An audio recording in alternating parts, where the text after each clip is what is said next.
বাঁশ গাছের একটা শিক্ষণীয় গল্প আপনাদের সাথে শেয়ার করব। যদি ভালো লাগে অবশ্যই পুরো গল্পটা আপনারা শুনবেন। ভিডিওটা স্কিপ না করে আপনাদের কাছে রিকোয়েস্ট থাকলো গল্পটা শুনবেন অবশ্যই। আজকে আমি আপনাদের সাথে কিছু গল্প শেয়ার করব। তার আগে দেখেন আমি আজকে বাইরে গিয়েছিলাম আর এখানে নবরূপা টেলার্সে এখানে অনেক সুন্দর, সুন্দর কালেকশন আছে। এরা এখন এখানে অনেক সুন্দর, সুন্দর থ্রি পিস বানায় আর আমরাও গিয়েছিলাম কিছু থ্রি পিস বানানোর জন্য। এখানে খুব ভালো মানের থ্রি পিস বানানো হয় আর কালেকশনও ভালো। এখানে কিন্তু শুধুমাত্র যে থ্রি পিস বানানো হয় এমনটা নয় কিন্তু। এখানে কিন্তু ব্লাউজ আর কি সেটাও বানানো হয় পেটিকোট যেটাই বলে। আমি আসলে স্বাভাবিকভাবেই বললাম যেটা আপনাদের সাথে।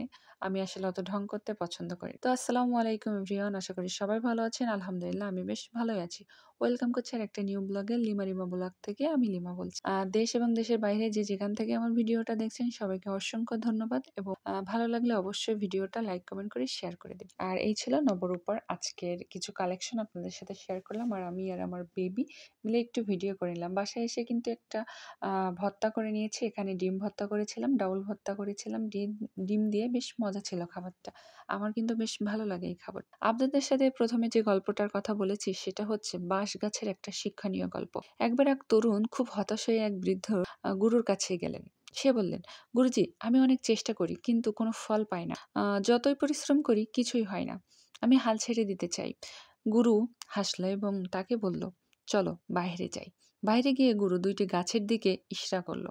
একটি বাঁশের চারা আর একটি লাউয়ের চারা। দেখো আমি এই দুইটি একসাথে রোপণ করেছি। গুরু বলল, লাউ গাছ কয়েক সপ্তাহে অনেক বড় হয়ে গেছে কিন্তু বাঁশের চারা মাটির নিচে চুপচে পড়ে। 5 বছর পর্যন্ত কোনো পরিবর্তন দেখা গেল না কিন্তু সেই 5 বছর পর বাঁশের শিকড় শক্ত হচ্ছিল মাটির গভীরে। তারপর হঠাৎ এক বছরেই সেটা 80 ফুট উঁচু হয়ে গেল। তরুণ অনেকটা আতঙ্ক হয়ে উঠল, তাই নাকি? মানে এতদিনে সে শুধু নিচেই বেড়েছিল? গুরুজি মুচকি হেসে বলল, হ্যাঁ, তুমি এখন হয়তো তোমার শিকড় তৈরি করেছো, নিজের শক্তি জ্ঞান আর ধৈর্য গড়ে তুলেছ। সময় এলেই তুমি একদিন বাঁশ গাছের মতো দ্রুত দৃঢ়ভাবে উপরে উঠতে পারবে। কখনো নিজের ধীর অগ্রগতি দেখে হতাশ হইও না। হয়তো তোমার ভিতরে এমন কিছু তৈরি হচ্ছে যা একদিন তোমাকে সবচেয়ে উঁচুতে ওঠাবে আর কি। তো ভিডিওটা কেমন লেগেছে অবশ্যই যদি ভালো লাগে লাইক কমেন্ট করবেন। আর গল্পটা থেকে কি শিক্ষা পেলেন সেটাও কিন্তু আমাকে কমেন্টে জানাবেন। সবাই ভালো থাকবেন, সুস্থ থাকবেন। আজকের ভিডিওটা এই পর্যন্ত। নেক্সট ব্লগে আবার আপনাদের সাথে দেখা হয়ে যাবে নতুন কোনো ভিডিও নিয়ে। আর তার ভিতরে আমার ভিডিওগুলো দেখলে অবশ্যই আপনাদের ভালো লাগবে। আশা করি অনেক অনেক ভালো রেসপন্স পাবেন আমার ভিডিও থেকে। আমি অনেক শিক্ষণীয় ভিডিও আপনাদের সাথে শেয়ার করি। যদি ভালো লাগে অবশ্যই দেখবেন।